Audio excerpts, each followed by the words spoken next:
So hi friends, welcome to YouTube channel. Friends, जो इन्वेस्टर्स ये सोच रहे हैं कि PSU कंपनीज के जो शेयर हैं वो इलेक्शन रिजल्ट के दिन या उसके बाद में अच्छी तेज़ी के साथ में ग्रो कर सकते हैं, उनको PSU स्टॉक्स को यहाँ पर बाय करना चाहिए ताकि वो यहाँ पर लॉन्ग टर्म में एक अच्छा पैसा बना सके। और रियली यहाँ पर जैसे ही एग्जिट पोल का रिजल्ट आया है तो PSU कंपनीज के शेयर बहुत तेज़ी से आज भागे थे, ये भी क्लियर हो गया। तो यहाँ पे हमें समझ में नहीं आता कि कौन सी PSU कंपनी के शेयर हम यहाँ पर बाय करें, क्योंकि कई PSU के शेयर ऑलरेडी यहाँ पर बढ़ चुके हैं, कई यहाँ पर और प्राइस हो चुके हैं, कई यहाँ पर महंगे भी हैं और कई यहाँ पर सस्ते भी हैं।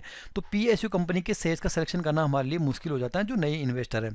तो इसका एक तरीका है जिसके थ्रू आप इन्वेस्टमेंट कर सकते हैं, वो है ETF के थ्रू। ETF भी एक तरीके से जिस तरह आप किसी एक शेयर को बाय करते हो, ठीक उसी तरह आप ETF को भी बाय कर सकते हो।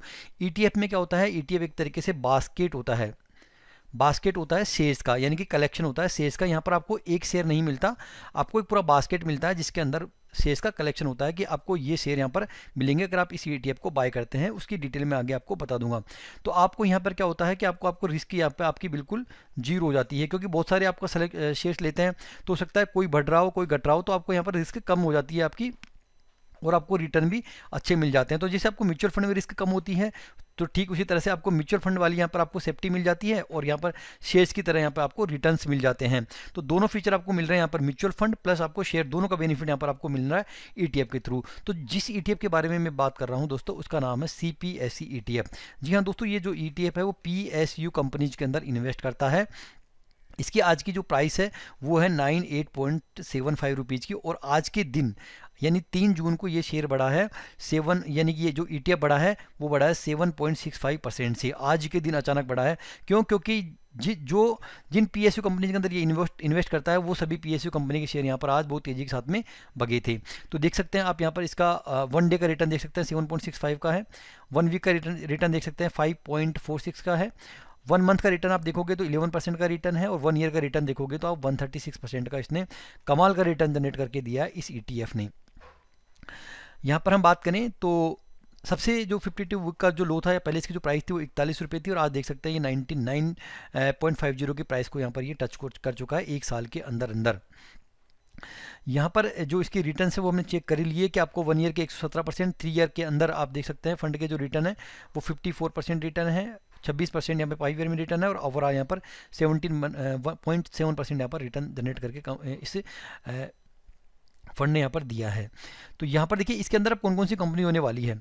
अब देखिए यहाँ पर जो कंपनी होने वाली है वो होने वाली है NTPC, जो आज यहाँ पर 9.14% बढ़ा था, पावर ग्रिड 8.92% बढ़ा था, ONGC 7.47% बढ़ा था, कोल इंडिया, भारत इलेक्ट्रॉनिक्स, NHPC, इनके देख सकते हैं कितने परसेंट यहाँ पर आज की डेट में यहाँ पर ये बढ़े हैं।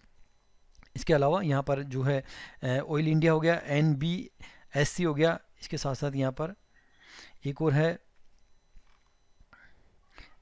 SJVN, इसका शेयर आज लगभग 2.47% बढ़ा था, कोचिन शिपयार्ड 3.36% और NLC इंडिया 2.3%। तो यहाँ पर आपको पूरा कंप्लीट 11 स्टॉक्स का आपको यहाँ पर बास्केट मिलने वाला है। अगर ये 11 स्टॉक्स बढ़ते हैं तो आपको यहाँ पर तो ये ETF भी बढ़ेगा। अगर ये जो 11 स्टॉक्स हैं ये डाउन होते हैं तो आपको जो ETF है वो भी यहाँ पर डाउन होगा। पर जनरली ये होता है कि ज़्यादा, जैसे 11 शेयर हैं तो 11 शेयर्स के अंदर तो कुछ शेयर यहाँ पर बढ़ेंगे, कुछ शेयर कम बढ़ेंगे, कुछ ज़्यादा बढ़ेंगे, तो उसकी एवरेजिंग होकर आपको एक अच्छा रिटर्न जनरेट करने को मिल जाता है। अगर आप यहाँ पर ETF बाय नहीं करते, किसी पर्टिकुलर शेयर को बाय करते हैं, जैसे कि आपने सपोज करो SJVN को आपने बाय कर लिया, बाय करने के बाद मान लो ये डाउन चला गया तो आपको यहाँ पर लॉस हो सकता है, लेकिन यहाँ पर आपको पूरा बास्केट मिल जाता है। तो ये सारे के सारे पब्लिक सेक्टर्स के शेयर्स को आप यहाँ पर बाय कर सकते हैं ETF के थ्रू। अब बाय कैसे करते हैं, जैसे हम किसी शेयर को बाय करते हैं ठीक उसी तरह से बाय करते हैं। यहाँ पर जिस तरह यहाँ पे बाय का ऑप्शन आपको दिखाई देगा, यहाँ पर कितनी क्वांटिटी बाय करनी है, तो एक क्वांटिटी की जो प्राइस है वो है 98.75, तो एक क्वांटिटी के अंदर आपको एक ETF यहाँ पर मिल जाएगा जिसके अंदर पूरे 11 शेयर्स होंगे। तो यहाँ पर आपको क्वांटिटी एंटर करनी है। फॉर एग्जांपल मुझे यहाँ पर 100 क्वांटिटी लेनी है, प्राइस आपको लिमिट लगानी है या मार्केट लगानी है वो आपको चॉइस करनी है। देखिए यहाँ पर मार्केट और प्राइस दोनों का ऑप्शन आता है। तो मार्केट का मतलब है कि जो अभी मार्केट प्राइस चल रही है उसके ऊपर आपको बाई करना है, या आपको फिक्स एक प्राइस सेट करनी है उसके ऊपर आपको सेट करना है। तो मार्केट प्राइस के ऊपर आप बाई करते हो तो आपको जैसे भी आज की प्राइस चल रही है 9.75, तो 9.75 के प्राइस के ऊपर आपको यहाँ पर ये मिल जाएगा। उसके बाद में आपको नीचे जो बाई का बटन दे रखा है इसके ऊपर आपको क्लिक कर देना। तो इस तरह से आप ETF को बाई कर सकते हैं। तो अगर आप यहाँ पर PSU सेक्टर की कंपनी ढूंढ रहे हैं, आपको नहीं मिल रही है, तो एक अच्छा ऑप्शन हो सकता है, आप इस पर नज़र रख सकते हैं। मैं आपको ये नहीं बोल रहा कि आपको इलेक्शन के दिन इसको बाई करना ही करना है, ऐसा मैं आपको बिल्कुल भी नहीं बोल रहा, बट आपको इस पर नज़र रखनी है। अगर आपको लगता है कि जिन स्टॉक को आप बाय करना चाहते हो वो आप इस पोर्टफोलियो के अंदर ऑलरेडी आ रहे हैं और उनको बाय करना चाहते हो, तो आप इस ETF पर भी आप एक बार नज़र बना के रख सकते हैं। यहाँ पर कोई भी आपको बाय और सेल का रिकमेंडेशन नहीं है। दोस्तों वीडियो अच्छा लगा तो लाइक कर दीजिए, चैनल को सब्सक्राइब कर दीजिए और शेयर कर दीजिए। Thanks for watching.